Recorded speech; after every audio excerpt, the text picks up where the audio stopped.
So we finally made it to Amsterdam. It was only an hour flight today, but it was just a long day in the airport. We got to the airport about 11:30 and we flew out at 3:30.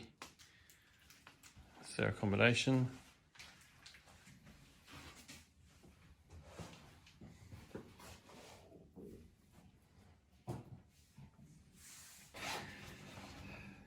Once again, we're right next to the public transportation, which is ideal for getting to town and getting about.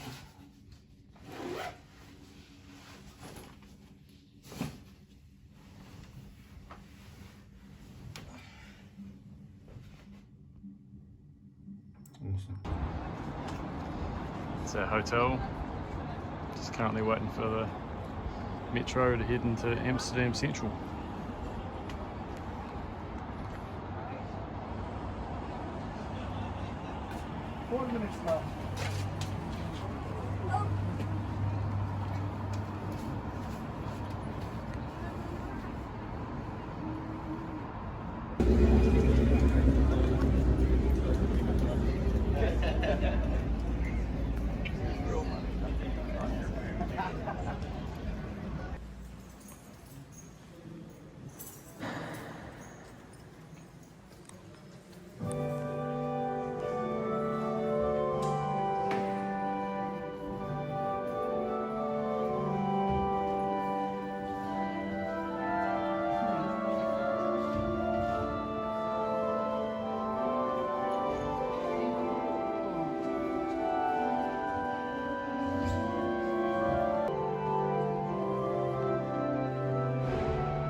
Here we sail over 7,000 bicycles that are parked here under the water in a parking garage that was opened half a year ago.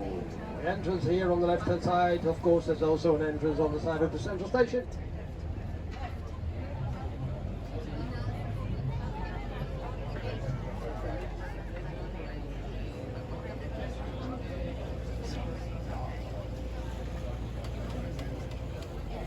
Away.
A is a freshwater lake created by a series of locks and a massive dam.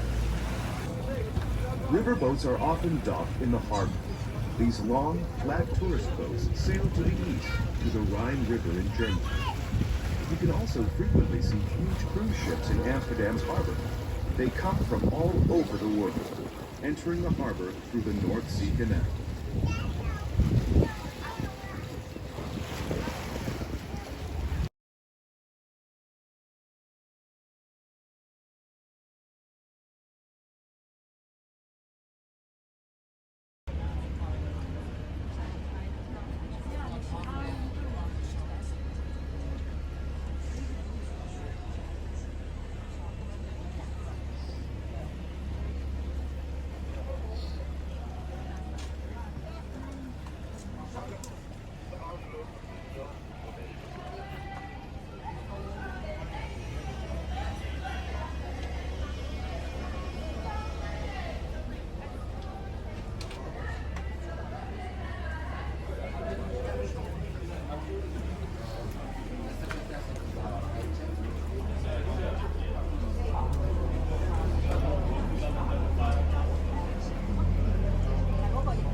Afgestudeerd ook.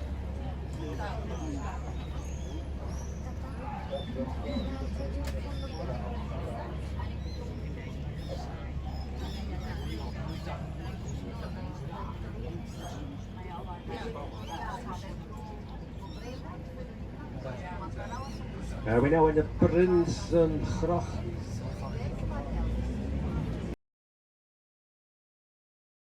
Of houses. So at first hippies, they found a solution for the housing problem by buying some old barge, and they had a place to live. Well, this is not possible anymore. Nowadays as well, enormous lack of housing. But now no more boats are allowed in, it's all regulated. These boats have mooring permissions, they have to pay rent to a city, to rent a spot.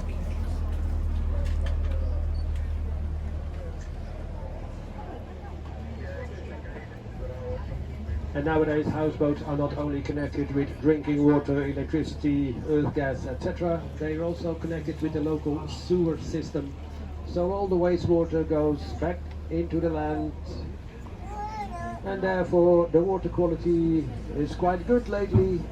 Hiding during the war, a very sad story, like about 80% of the Jewish in Amsterdam, she did not survive, she was given away before the war ended.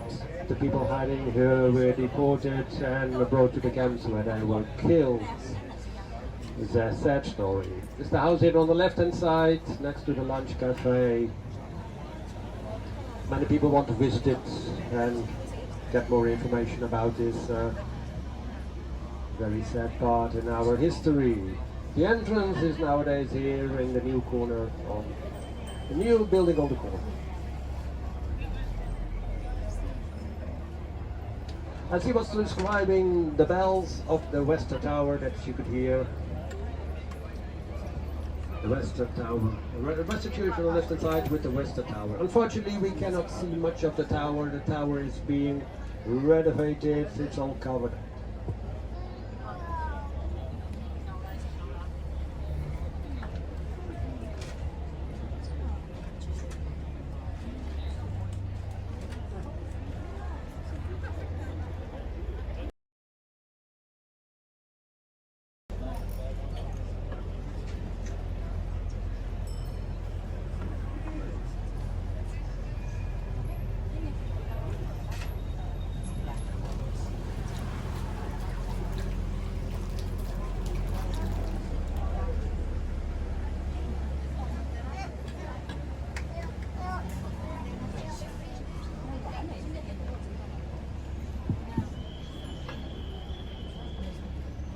Whenever a wall is renovated, a facility is made for the people that fall into the water, like the canals of the canal belt.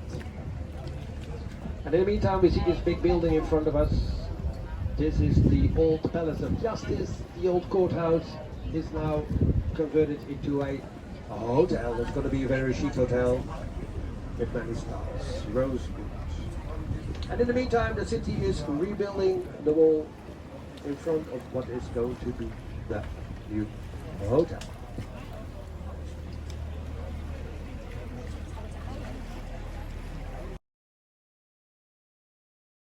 Kaisersgracht, or Emperor's Canal, was in the middle, followed by the Prinsengracht, or the Princess Canal. The wealthiest citizens, shipbuilders, merchants, investors, and politicians built elegant mansions on the Herrengracht. The Kaisersgracht was solidly middle class, while the Prinsengracht had a more industrial atmosphere. Would often have a fake door on the side of the entryway to make them appear bigger than they were. Rooms were richly decorated with painted wallpaper, oil paintings, fine sculptures, and exotics such as Turkish rugs and Persian silks. In the second half of the 17th century, Parisian furniture, Louis XVI style, was very much in vogue. As a gentleman, you might join your host in a deep-colored smoking room. A lady, your hostess would receive you in a light blue salon or tea room. Here, you'd sip imported tea from China while looking out over a beautifully manicured garden. No one ever sat in the garden. It had groomed their fashionable...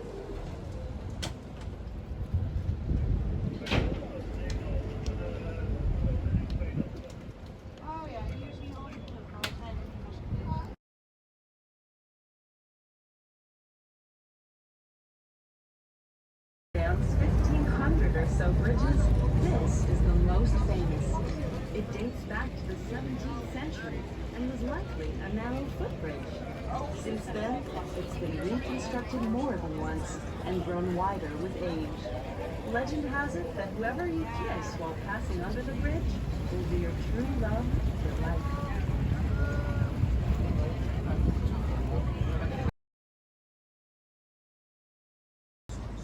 Unfortunately, World War II changed that. As the war approached, 80,000 Jews lived in Amsterdam. By the time the war was ended, there were only 5,000 left. Still, their early influence has been strong. The city has been enriched by Jewish culture and the knowledge and skills they brought. For example, traders, diamond cutters, and factory officers. They were instituted from the Christian-based guild system. Guilds were associations made up of craftsmen or merchants that shared the same profession. These associations set up trade monopolies, quality standards, pricing, and they often had secrets. Guild members also worshiped together. Some Jews were able to work at professions that had no guild, such as diamond cutting, goldsmithing, and peddling wares. The majority lived as poor laborers. Oops. You better wait. Yeah, so under the Amsterdam houses are thousands and thousands of trees. Pine trees were imported and they were hit into the soft ground until standing on this layer of sand.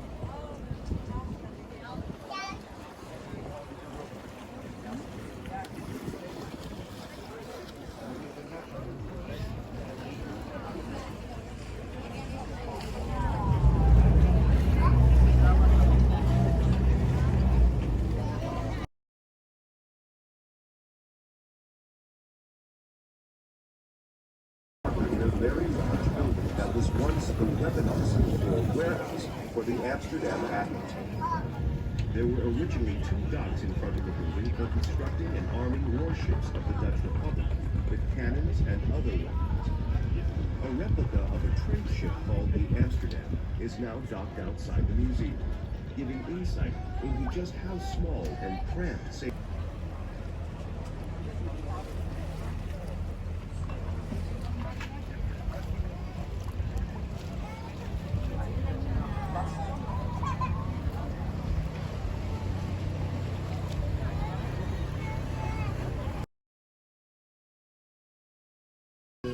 Vrijerstoren, dating back to the Middle Ages. An old defense tower was overlooking Het Ei and the ships that were here at anchor. Next item, het Scheepvaarthuis on the left hand side.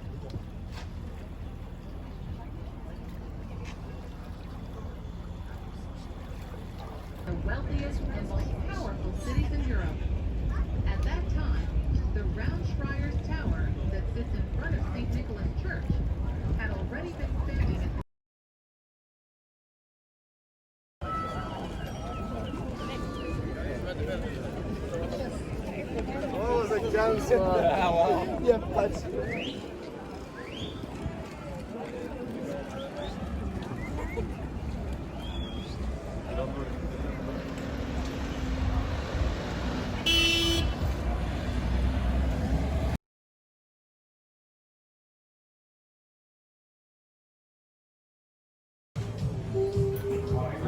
Salmon on pizza. See how this goes.